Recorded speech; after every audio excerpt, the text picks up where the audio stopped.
teman-teman aktivis, para pemuda, para ayah bunda, para guru-guru yang mulia, para pemikir dan para praktisi, para ustadz dan para santri.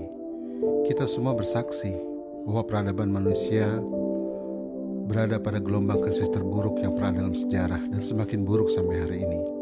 Namun krisis itu terus berlanjut dan semakin buruk.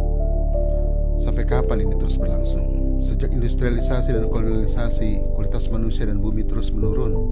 Walau nampak semakin canggih dari sisi teknologi dan sarana hidup, namun sesungguhnya kehidupan kita semakin terasing dari fitrah dan tentu saja rapuh penuh keresahan. Lihatlah krisis agama dan pemikiran, ketergantungan pada pemikiran barat yang sekuler. Agama cuma sekedar tontonan dan siraman rohani, bukan petunjuk hidup. Lihatlah krisis alam, ketergantungan pada hasil eksploitasi alam besar-besaran, termasuk energi fosil yang terus digali dan merusak alam. Lihatlah krisis zaman, ketergantungan pada teknologi global. Lihatlah krisis kemanusiaan, ketergantungan pada sistem kesejahteraan sosial dan rapuhnya keberlanjutan hidup. Pengangguran di mana-mana, tingkat kesejahteraan yang terus menurun. Krisis pendidikan, lihatlah krisis pendidikan, ketergantungan pada sistem persekolahan dan banyaknya anak-anak gagal didik pada hari ini. Para ayah bunda meninggalkan perannya, meninggalkan rumahnya hanya untuk menitipkan anak-anaknya. Lihatlah krisis kepemimpinan, ketergantungan pada belas kasihan penguasa atau mendewakan penguasa atau menjadikan kita para pengemis sumbangan dan belas kasih para penguasa. Lihatlah krisis kesehatan, ketergantungan pada obat dan pola makan yang buruk. Lihatlah krisis pangan, ketergantungan pada pangan yang diproduksi massal dengan zat kimia dan junk food. Lihatlah krisis ekonomi, ketergantungan pada subsidi, lapangan kerja dan bantuan negara, mudahnya berhutang dan seterusnya. Lihatlah krisis pernikahan, perceraian mencapai angka terburuk yang pernah dalam sejarah di Indonesia. Tidak kurang dari 40 keluarga bercerai per jam, dan seterusnya. Mari, kita semua bersaksi bahwa kita telah berusaha dan berjuang mengatasi berbagai krisis dengan berbagai potensi, kemampuan, sumber daya yang kita miliki. Ada yang bergerak dalam gerakan agama, berupa penyadaran agama, pengajian, memampukan masjid dan sebagainya. Ada yang bergerak dalam gerakan pemikiran dan intelektual. Ada yang bergerak dalam gerakan sosial, baik karitatif maupun pemberdayaan. Ada yang bergerak dalam pendidikan keluarga, seperti parenting, family life coaching dan seterusnya. Ada yang bergerak dalam pendidikan formal dan non-formal, seperti membangun sekolah, pesantren dan seterusnya. Ada yang bergerak dalam ekologi, seperti kampanye hijau, permaculture, energi terbarukan dan seterusnya. Namun nampak itu semua masih sektor dan parsial. Keburukan masih terus berlanjut. Kita mungkin melupakan sebuah syarat kemenangan, bahwa perubahan yang Allah ridhoi akan tercapai hanya apabila kita berpegang teguh kepada tali agama Allah dengan berjamaah.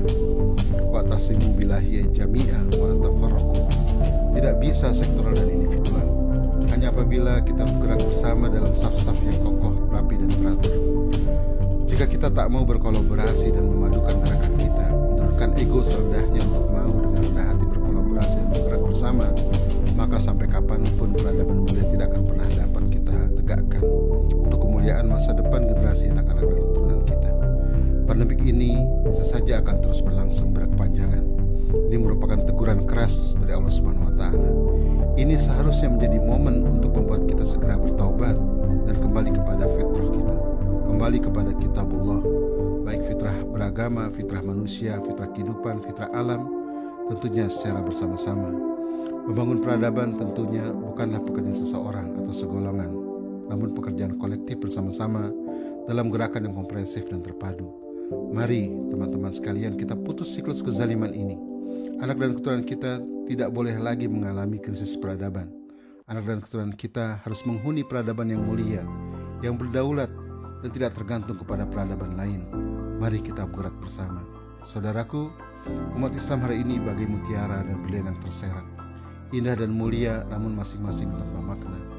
Fitrah World Movement berikhtiar untuk menyediakan kerangka mahkota agar mutiara dan intan itu bisa dijalin dirajut dalam kerangka mahkota itu, sehingga kelak menjadilah mahkota yang indah, agung dan mulia untuk dipersembahkan kepada umat akhir zaman ini.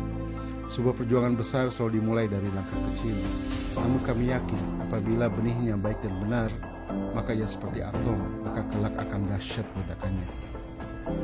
Langkah kecil ini adalah Islamic Worldview Summit tahun 2020, menghadirkan para tokoh pakar praktisi dalam 3 gerakan di Indonesia dan juga di Malaysia, yaitu tokoh dan pakar dalam gerakan pemikiran Islam, tokoh dan pakar serta praktisi dalam gerakan keluarga dan gerakan sosial, tokoh dan pakar serta praktisi dalam gerakan ekologi dan lingkungan hidup. Para tokoh, praktisi, pakar akan membuka wawasan kita menyadari bahwa kebangkitan peradaban atau model kebangkitan umat harus gerakan yang komprehensif, integratif, juga kolaboratif, dan harus wujud demi gerakan peradaban yang berkelanjutan. Bagi teman-teman yang ingin kembali kepada fitrahnya, bagi teman-teman yang ingin mengokohkan keyakinannya, bagi teman-teman yang ingin berdaulat dalam mewujudkan misi keluarganya, juga misi komunitasnya secara bersama, bagi teman-teman yang akan hijrah dan ingin menyiapkan mahjar, tempat hijrah yang baik bagi anak dan keturunannya, suatu mahjar yang berdaulat dalam pendidikan, pangan, energi, sosial, kesehatan, ekonomi, dan seterusnya. Silakan bergerak bersama Fitrah World Movement. Awali langkah dan keyakinan Anda dengan mengikuti Fitrah World Summit 2020. Al-Haqqu min Rabbikum, jazakumullahu khairan jaza. Assalamualaikum warahmatullahi wabarakatuh.